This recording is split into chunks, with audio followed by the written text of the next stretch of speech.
Litera Friends, apa kabar nih hari ini? Semoga teman-teman yang lagi puasa tetap semangat menjalankan puasanya. Buat teman-teman yang lagi kuliah, semangat menjalankan kuliahnya. Dan buat teman-teman yang udah punya list kegiatan hari ini, semoga seluruh kegiatannya dapat terlaksana dengan baik.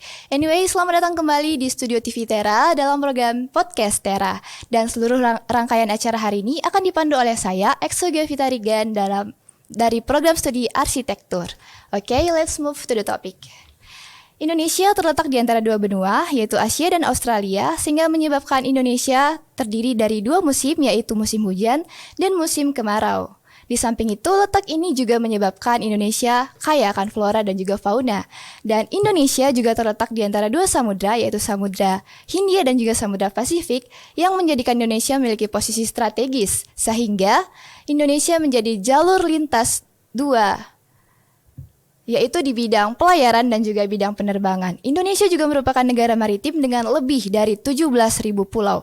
Namun di samping itu, Indonesia juga dilewati oleh 3 lempeng besar yang menjadikan Indonesia rawan gempa dan juga tsunami. Seperti contohnya, gempa berkekuatan 6,1 skala Richter yang terjadi baru-baru ini di Pasaman Barat selama bulan Februari. Dan menanggapi hal tersebut, ITERA menerjunkan beberapa mahasiswa dalam program KKN tematik. Dan oleh karena itu, di samping saya sudah ada beberapa narasumber dari perwakilan dosen dan juga mahasiswa. Halo, selamat siang Bapak dan juga teman-teman. Selamat siang, Mbak. Oke, mungkin untuk lebih enjoy, Bapak dan juga teman-teman boleh perkenalan terlebih dahulu. Oke, baik. Terima kasih Mbak Ekse atas waktunya. Terlebih dahulu saya memperkenalkan diri. Nama saya Firzat Ahmad, saya biasa dipanggil Zeto nih sama mahasiswa, saya dari Prodi Teknik Kimia. Oke, terima kasih Pak Zeto, selanjutnya oleh teman-teman. Iya, terima kasih Kak X. Perkenalkan, nama saya Muhammad Razdi Kurniawan, saya dari Prodi Teknik Geomatika Angkatan 2019, dari IKM ITERA juga. Terima kasih. Ya, terima kasih Mbak Xe. Perkenalkan, nama saya Ahmadi Arum Aziz, biasa dipanggil Ahmadi, dari program studi teknik lingkungan dan berasal dari IKM. Oke, karena kalian berdua ini dari IKM, mungkin manggilnya udah gitu ya? Boleh. Oke, udah Ahmad dan juga udah Rozik, selamat datang di podcast ITERA. Oke, mungkin pertanyaan yang pertama kepada Pak Zeto. Kita kan bahas-bahas tentang KKN tematik nih Pak. KKN tematik tanggap bencana. Ngomong-ngomong tentang KKN, apa sih Pak KKN tematik tanggap bencana itu? Oke, terima kasih. KKN tematik tanggap bencana itu adalah suatu pengabdian masyarakat oleh mahasiswa yang berinteraksi dan bersinergi dengan masyarakat. Di mana di sini KKN itu berasal dari kata kuliah kerja nyata yang merupakan apa yang sudah mereka pelajari di bangku perkuliahan itu nantinya akan diimplementasikan kepada masyarakat pada umumnya. Tematik bencana, tanggap bencana itu memang KKN yang diadakan pada saat setelah terjadinya bencana alam. Seperti itu, Mbak. Oke, dan kita kulik-kulik lebih lanjut lagi. Latar belakang diadakannya KKN tematik ini apa, Pak? Oke, sesuai dengan judulnya tadi ya, Mbak ya. KKN tematik tanggap bencana. Pasti KKN ini diadakan setelah terlaksananya atau terjadinya bencana alam. Salah satunya itu yang kemarin itu adalah bencana gempa bumi yang berasal dari vulkanik, dari bukit atau pergunungan, seperti itu. Jadi karena terjadi bencana maka ITERA langsung mengambil tindakan langsung. Jadi berupa seperti tanggap terhadap situasi dan kondisi di tempat bencana tersebut. Oke, dan yang selanjutnya tadi kan teman-teman udah berdua ini udah ngomong kalau misalnya dari IKM nih. By the way, apakah semua peserta KKN tematik ini datangnya dari Sumatera Barat? Mengingat kita sekarang kan kuliahnya masih hybrid. Ini tuh pesertanya yang ada di Sumatera Barat langsung terjun atau gimana nih teman-teman? Mungkin kalau untuk peserta yang dan mahasiswa yang turun ke lapangan itu bukan hanya dari Sumatera Barat. Cuma kita yang dari Sumatera Barat, terkhusus IKM, kita mewadahi. Kita yang sebagai penggerak buat teman-teman semua. Dan bagi teman-teman semua, bagi teman-teman yang bukan mahasiswa Sumatera Barat, boleh saja dengan syarat mereka melakukan pendaftaran ke kita, siapa aja yang mau ikut, dengan syarat sesuai dengan aturan KKN ITERA gitu, tanpa ada nilai yang bermasalah dan yang lainnya. Oh, jadi prosedurnya tetap sama aja kayak KKN sebelumnya. Nah, KKN ini kan udah dilaksanakan beberapa waktu lalu. Bisa diceritakan sedikit nggak bagaimana keadaan masyarakat yang di sana selama pasca gempa terjadi? Kalau buat keadaan masyarakat itu ya masih traumanya waktu datang itu masih trauma banget gitu. Kan kebetulan di daerah Malampah itu juga terjadi banjir bandang gitu. Dan gempa-gempa susulan masih sering terjadi gitu. Jadi ada runtuhan dari Gunung Talamau itu jatuh gitu kan. Itu masih kerasa goncangannya. Dan kalau hujan, material itu hanyut ke bawah gitu. Banjir bandang terus. Setiap hujan masyarakat panik tuh, lari-lari kemana-mana gitu. Di panik itu masih berlebihan gitulah. Jadi kira-kira yang berangkat ke Pasaman ini sendiri ada berapa orang? Untuk mahasiswa yang berangkat itu ada 20 orang, dan itu ada 18 orang itu mahasiswa asli Sumatera Barat, yaitu dari IKM ITERA, dan ada 2 orang yang bukan IKM dan berasal dari Lampung dan Bekasi. Nah, Pak Zeto sebagai dosen pembimbing lapangan ini sendiri emang latar belakangnya dari Pasaman atau IKM juga atau gimana, Pak? Baik, terima kasih Mbak Ekse ya. Memang saya memotivasi saya untuk ikut menjadi DPL dosen pembimbing lapangan KKN ini, memang pertama itu saya itu memang berasal dari Sumatera Barat pastinya. Yang kedua, saya di kemarin bersamaan itu masa transisi peralihan pembina Ikatan Keluarga Minang dari mahasiswa ini.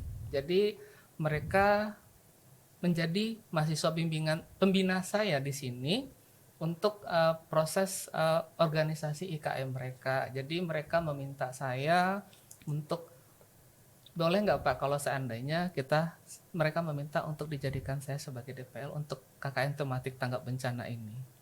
Jadi emang meskipun Bapak dari Prodi Kimia, Teknik Kimia, betul. Karena emang udah berkecimpung di IKM ini sendiri, jadi mewadahi juga kepada teman-teman yang dari IKM untuk melaksanakan KKN. Juga saya sudah sering ikut KKN. jadi DPL KKN sebelumnya itu. Mungkin seperti ke pesisir barat, kemudian yang terakhir itu saya ke Waikanan. Jadi jiwa pengabdian itu memotivasi saya, memanggil saya untuk daerah saya sendiri, seperti itu Mbak. Kalau untuk DPL KKN tematik ini baru yang pertama kali atau Betul. udah? Untuk ITERA sendiri ini baru pertama kali diadakan.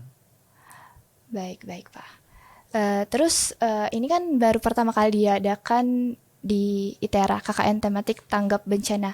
Apa sih yang menjadi pembeda dari KKN tematik tanggap bencana dengan KKN yang diadakan ITERA sebelumnya? Kesayanya? Boleh Oke. Pak. Baik. Perbedaannya kalau seandainya KKN reguler yang biasa diadakan di ITERA itu biasanya diadakan setelah semester berakhir, itu di libur semesteran. Terjadi di bulan Juni dan di akhir Desember. Itu berlangsung selama 40 hari, biasanya seperti itu. Untuk tanggap bencana Pasaman ini memang kita adakan secara mendadak, memang tidak ada program yang sudah kita rencanakan atau kita plotkan di dalam kegiatan KKN itu sendiri. Jadi ini memang setelah terjadi bencana kita baru beraksi dalam hal ini. Jadi tidak ada program tersendiri atau perencanaan yang matang dalam hal ini. Jadi itu perbedaannya. Jadi kalau yang tanggap bencana itu dilaksanakan setelah bencana itu terjadi, sedangkan KKN biasa ITERA itu dilaksanakan pada saat akhir semester. Jadi misalkan nanti ada terjadi tapi kita nggak doain nih Pak. Ya. Misalnya terjadi ada bencana di tempat lain di luar Pulau Sumatera, jadi ada kemungkinan ITERA melakukan KKN tematik tanggap bencana lagi gitu ya Pak? Pasti Mbak, karena ini bukti pengabdian ya. Tidak hanya bagi si dosennya, pasti ini ITERA-nya. Sebagaimana ITERA punya misi, ITERA tidak hanya for Sumatera saja, tapi ini untuk seluruh Indonesia pastinya. Oke, keren banget nih pengabdian masyarakat melalui KKN tematik tanggap bencana. Nah, karena teman-teman dan juga Bapak juga ikut ya Pak kemarin? Oh pasti Mbak, saya harus memantau bagaimana kondisi di lapangannya seperti apa ini. Jadi bisa merasakan apa ya, boleh dikatakan suasana bencana itu seperti apa. Jadi kita bisa langsung melihat secara mata kepala sendiri bagaimana kondisi mereka di lapangan. Nah, sebelum terjun ke lapangan, ada nggak Pak persiapan-persiapan tertentu yang dilakukan oleh peserta dan juga dosen pembimbing lapangannya? Kalau persiapan dari kita mungkin perlu izin ya dari kampus, pastinya berkoordinasi dengan LP3 sebagai pengelola KKN itu sendiri. Setidak-tidaknya saya harus surat tugas, mungkin izin lah seperti itu dari pimpinan untuk pelaksanaan tugas ini. Kemudian kita mempersiapkan jadwal kapan kita akan laksanakan, dan kita itu harus mempertimbangkan tidak hanya saya sebagai dosen di Prodi Teknik Kimia ITERA sendiri, tapi juga dengan mahasiswa-mahasiswa yang akan ikut terjun ke lapangan nanti. Contohnya mungkin kemarin itu pertimbangan kita adalah karena mau UTS ya pada saat itu, dan kemudian juga mau memasuki bulan Ramadan puasa. Itu persiapan yang mungkin kita perlu bicarakan sebelum keberangkatan itu. Jadi teman-teman nggak bentrok kan ya UTS-nya? Alhamdulillah enggak. Aman. Iya, aman. nyampe di sini sehari, Seninnya langsung ujian. Langsung ujian. Persiapannya gimana tuh? Bismillah aja. Alhamdulillah dari awal udah rajin belajar juga. Oh, keren banget emang. Udah pengmasnya bagus, akademiknya bagus. Alhamdulillah. Amin. Nah, kan udah ada persiapan-persiapan surat izin dan sebagainya. Pasti kan kita ke sana tuh nggak mungkin tangan kosong kan ya teman-teman. Udah ada bikin penggalangan dana atau donasi-donasi gitu nggak dari IKM sendiri? Nah, kalau buat donasi itu sebelum keberangkatan itu kita ada penggalangan dana. Penggalangan dana itu ya kalau dari IKM sendiri mengikuti egoisnya kita gitu kan, bawa nama bendera sendiri itu bakal susah gitu. Tapi kemarin itu kita kolaborasi sama IMAMI, Ikatan Mahasiswa Minang Lampung, Himpunan Kereta Api ITERA, sama Sriwijaya ITERA, dan juga HMG dan HMTI ITERA gitu. Berarti Ada satu lagi, Himafa yang dari farmasi. Iya, Farmasi. Himafa juga bantu. Sama Ernest. Ernest itu yang sablon-sablon gitu lah, jadi dia sponsor. oh, jadi bukan cuman UKM tapi ada dari himpunan, ada sponsorship juga ya. Ada. Iya, keren. Ibaratnya itu pergerakan atas dasar kemanusiaan gitu. Wih, mantap banget. Nah, terus kira-kira dari perjalanan sampai kegiatannya itu ada berapa hari kegiatannya? Dari perjalanan 10 hari ya kita. 10 hari. Terhitung 10 hari itu bolak-balik pulang pergi. Pulang pergi. Nah, selama 10 hari nyampe di Pasaman, kegiatan apa aja yang udah dilakukan untuk mendukung KKN tematik ini sendiri? Kita dari mahasiswa KKN itu sendiri mempunyai beberapa program kerja. Yang pertama itu kita melakukan pemetaan wilayah, di mana pemetaan wilayah ini bertujuan untuk mendata kerusakan rumah penduduk situ, agar orang-orang di luar juga tahu. Seperti rencana kita itu kita akan membuat webjis, namun terkendalanya di daerah tersebut belum punya web gitu.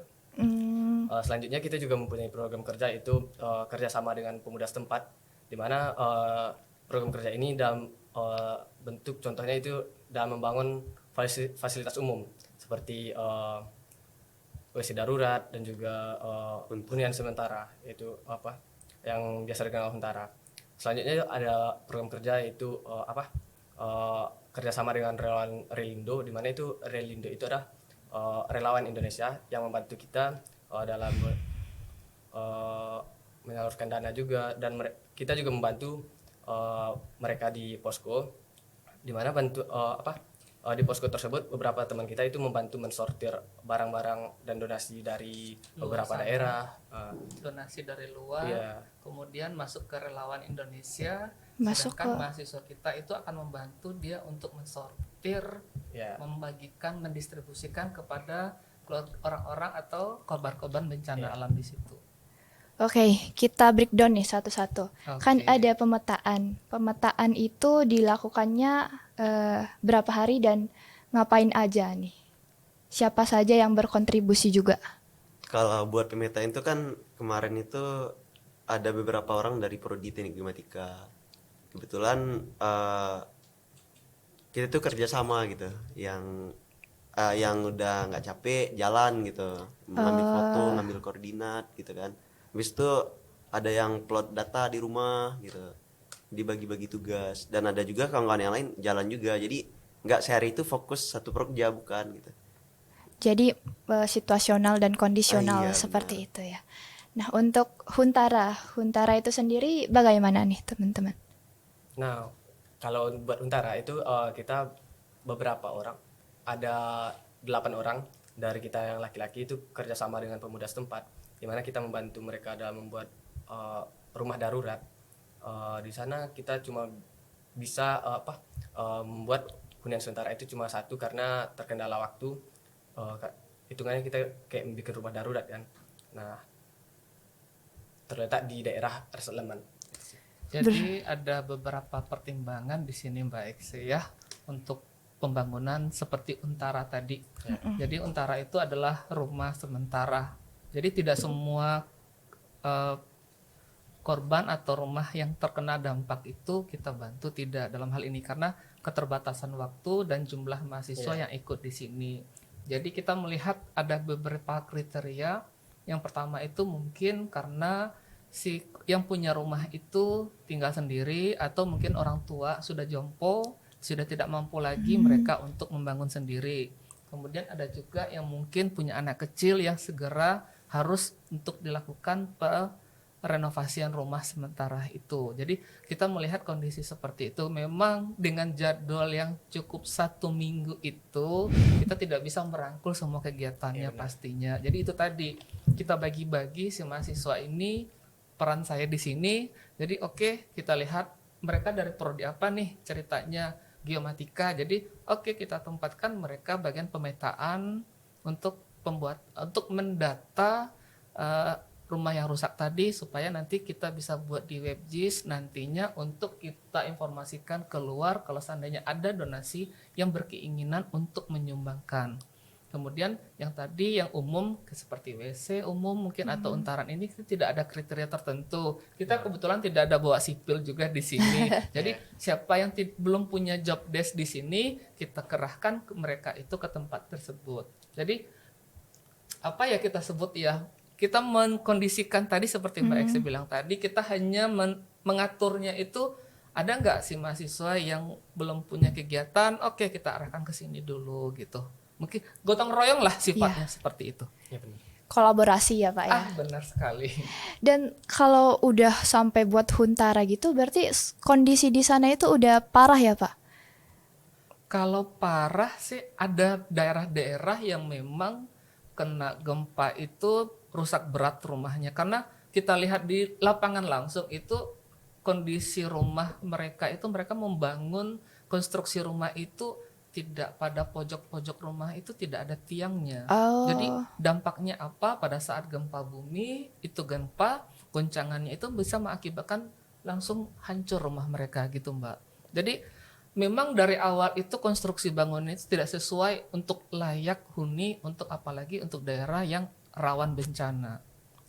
Oke, jadi memang rumahnya itu bukan untuk dirancang konstruksi tahan gempa. Yang tahan gempa belum. Makanya kita pada saat kemarin kita berangkat, kita kebetulan belum punya prodi sipil ini yang bergabung sama kita untuk KKN tematik tanggap bencana kemarin.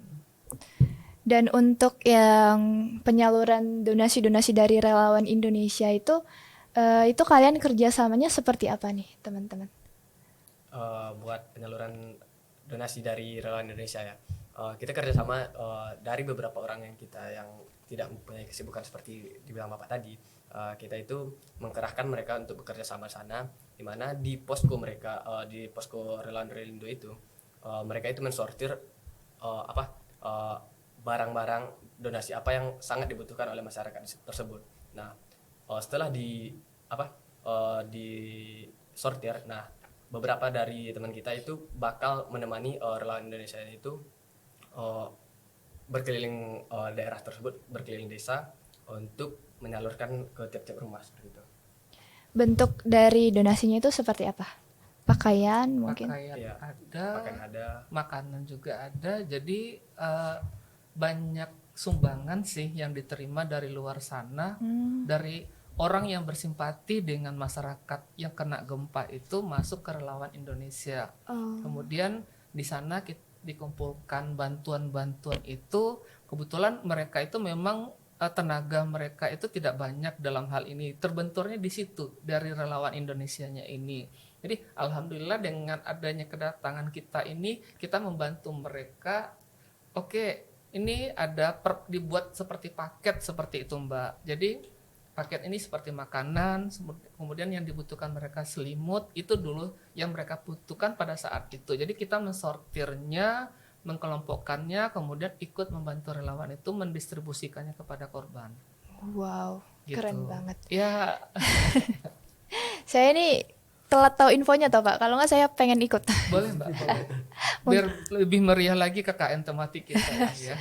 Dan ngomong-ngomong tentang kegiatan yang di sana, selama berjalannya KKN tematik ini, apa aja sih kendala-kendala yang dilewati oleh peserta maupun dosen pembimbing lapangannya? Silakan dulu. Dari ketua dari dulu. mahasiswanya dulu. Oh, yes. Kalau yang paling terkendala itu adalah transportasi, di mana kan karena kita itu bukan daerah asli daerah situ, dan kita juga mempunyai waktu yang singkat untuk mencari kendaraan, dan juga kita berkomunikasi dengan perangkat daerah di situ kurang. Nah, kita terbatasnya di kendaraan, di mana kendaraan ini sangat berguna untuk menjalankan program kita, karena terutama itu pemetaan wilayah ya, karena rumah-rumah mereka itu tidak dalam satu permukiman, Oh, nyebar gitu ya. nyebar. Nah, dan juga buat beberapa program kerjaan lain, seumpamanya kendaraan yang ada itu dipakai buat teman-teman yang melakukan pemetaan wilayah, maka teman-teman yang lain buat melakukan program kerja yang lain itu akan terkendala seperti itu. Makanya solusinya yang kita ambil itu adalah beberapa teman yang akan melakukan pemetaan wilayah, sebelum mereka melakukan pemetaan wilayah, mereka mengantar teman-teman yang melakukan program kerja yang lain terlebih dahulu, baru mereka melakukan pemetaan wilayah. Balik lagi ke kolaborasi dan kerjasama yang baik. Pasti. Dan selama di sana sering nggak Pak ada gempa susulan yang terjadi Oh, gitu? pasti Mbak, kita seperti minum obat ini nih. Satu hari itu pernah kita ngerasain itu 4 kali Wow. gempa susulan Mbak. Iya. Itu pagi jam 4 subuh itu kita ngerasain gempa yang dari Nias. Itu kita ngerasain sendiri di situ. Kemudian gempa susulan dari gunungnya sendiri, lokasi itu sendiri itu Ada lagi. ada lagi itu. Jadi makanya jangankan masyarakat setempat ya Mbak ya, korban bencana itu, kita pendatang di sana yang datang ke sana itu dengan merasakan gempa susulan yang tidak sebesar 6,1 aja kita cukup Trauma ya Pak ya? ada Nggak bisa sedikit tidur malam. gitu. Apalagi mereka yang memang tinggal di situ, yang sehari-harinya mereka hidup dan tinggal di situ, pastinya mereka akan merasa trauma dalam hal ini gitu. Jadi selama di sana kan ada program trauma healing. Betul. Ada program trauma healing, tapi karena ada gempa susulan, yang peserta KKN-nya juga agak-agak trauma. Dan trauma healing ini bisa diceritakan nggak? Kayak gimana? Iya. Trauma healing itu kita bikin kayak permainan gitu kan. Oh, Jadi permainan. ya terfokusnya kita kan sebenarnya harus ada orang-orang psikolog gitu ya. Tapi karena kita dari teknik semua gitu, kita cuma bisa kayak bikin hiburan gitu buat kawan-kawan SD. Itu kita bikin kayak permainan gitu. Jadi permainan biar adik-adik itu lupa tentang bencana yang ada gitu. Jadi kita bikin kayak balap karung gitu. Oh, balap karung. Iya, tarik tambang, masukin paku dalam botol. Tapi kemarin ada yang komen gini, "Weh, habis gempa kok disuruh pacu karung, itu makin terguncang." Apalagi sambil gempa susulan. Waduh. Janganlah. Keren. Nah, mau nanya ke teman-teman juga, apa sih benefit yang kalian dapat setelah mengikuti KKN tematik ini? Kalau KKN sebelumnya itu kan ada konversi 2 SKS. Kalau ini gimana? Ya sama, terlebih keunggulannya buat teman-teman yang belum mengambil KKN, yang kemungkinan mengambil KKN ganjil depan, dengan syarat mereka seperti ketentuan KKN, mereka bisa ngambil KKN sekarang, dan buat semester depan mereka itu tidak perlu mengambil tidak perlu mengikuti KKN lagi. Mereka hanya mengambil di apa Sistem KRS ya, mereka. sistem KRS-nya KKN ya. Nah, habis itu dengan apa yang dijelaskan Pak Edo selaku ketua KKN bakal dikonversiin KKN yang semester ini di semester depan seperti itu. Nabung nilai Oke. lah gitu. Nabung nilai. Wis, keren. Dan ini kan kegiatan IKM yang pertama kalinya. Apa sih harapan kalian sebagai anak-anak IKM untuk kedepannya? Kalau harapan mah banyak. Harapannya ya IKM ini bisa mewadahi lah gitu, bukan cuma buat masanya tapi juga berguna bagi nusa dan bangsa gitu kan. Siap-siap. IKM pokoknya IKM ini ya bisa bukan hanya di bidang budaya gitu, tapi IKM ini juga calon-calon intelektual Minangkabau lah gitu. Seperti yang kita tahu para pahlawan kan banyak tuh dari Minangkabau, semoga aja terulang kembali gitu kan. Amin. Dan untuk Pak Zeto sebagai Baik, Kak. DPL, Iya. apa saran Bapak untuk KKN kedepannya? Semisal ada KKN tanggap bencana lagi. Baik, mungkin kita pertama itu perlu mengetahui kondisi di lapangan dulu ya Mbak ya. Maksudnya bagaimana, pasti di sana itu butuh orang, misalkan tadi rumahnya banyak yang rusak.